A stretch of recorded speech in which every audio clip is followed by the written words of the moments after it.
what I see typically happens is, there's a lot of people who are kind of looking at these problems, and the solution that we call it the conservative solution typically is some form of neo-Tocquevillianism, which Hmm. is to say, I call it the Right, front porch Republic solution, right. because Yes. if you if you want to do that, you could sort of think about creating this Benedict option or this bubble within society where things are a little better.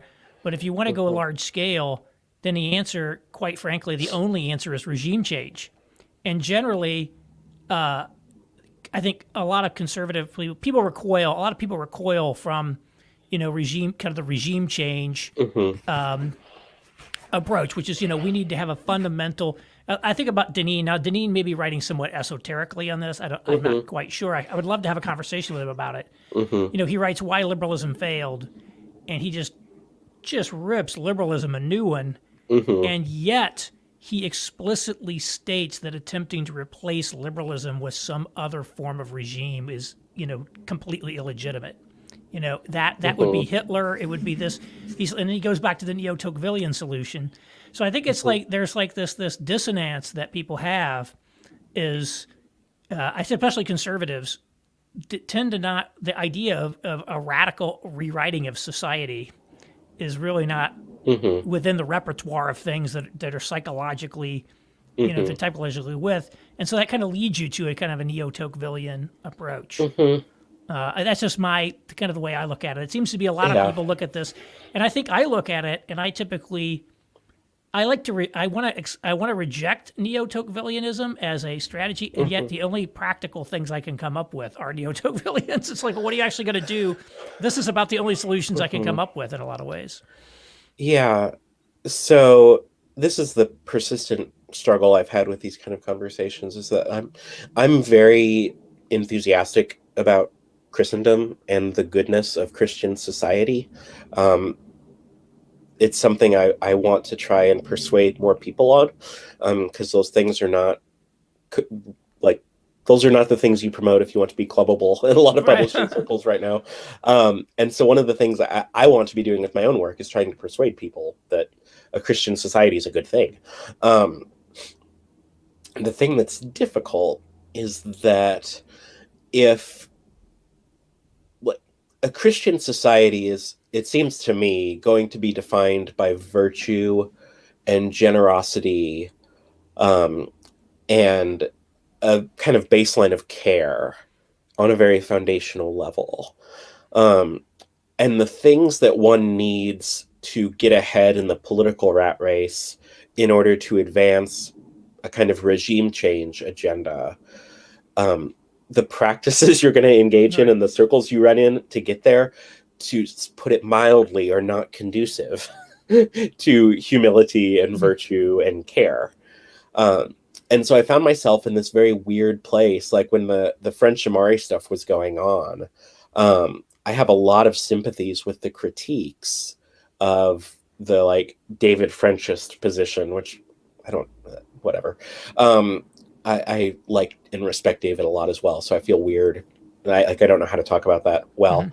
Um, I have a lot of sympathy with those critiques, and yet a lot of the practical outworking of the kind of Amariist side, it seems to me, is like securing regime change.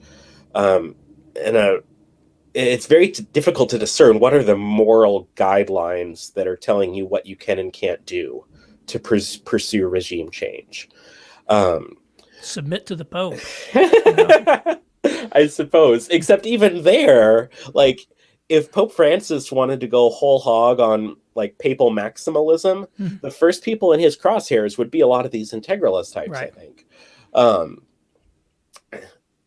I, anyway, yeah, that's a whole other thing. But so I think the contribution I'd want to make to the conversation is to say we probably need to have a longer game in mind here. Um, because the kind of society we want to create is going to be created by people who possess certain virtues and characteristics and qualities. Um, and if we attempt to create that society via shortcuts, via Supreme Court cases or laws. Like those things can be very helpful.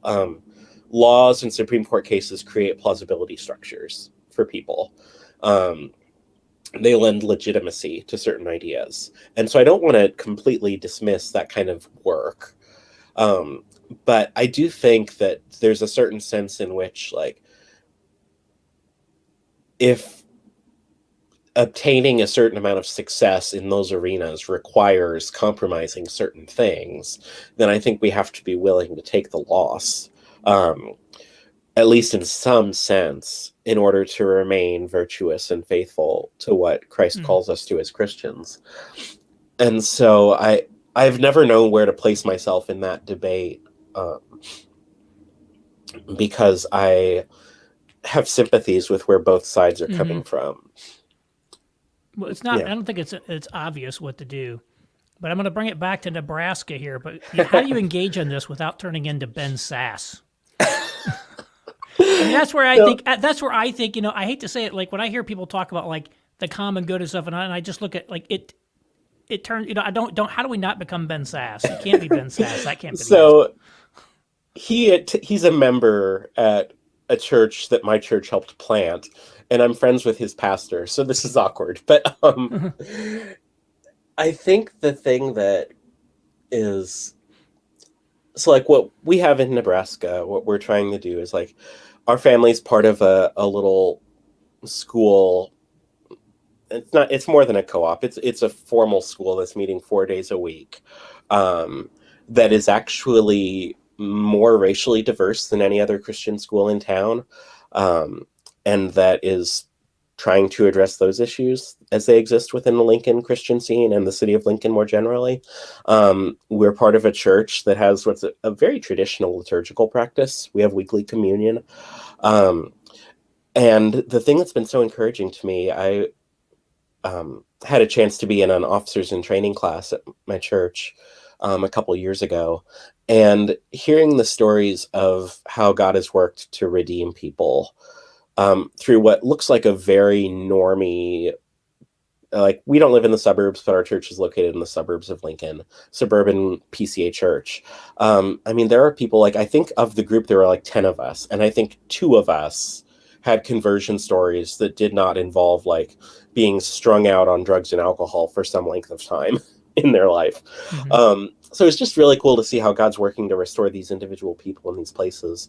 I think the thing that, as far as the question about Ben, I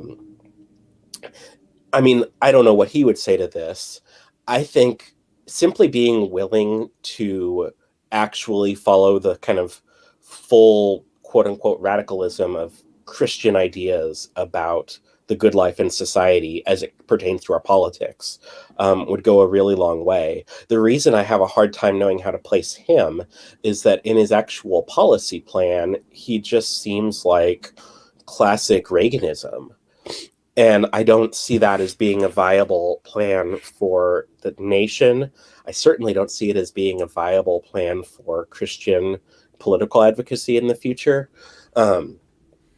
And so I would just love to have somebody that's willing to say, like, we're going to, I mean, honestly, like Romney has been better on this than Sass. We're going to prioritize the life of the family.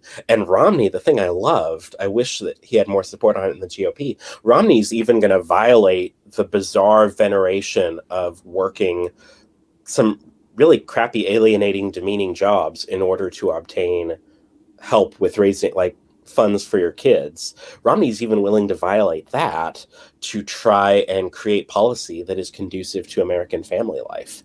And so something like that I could get behind. But I think what happens with Ben a lot is he's just, there's not a lot of policy vision there.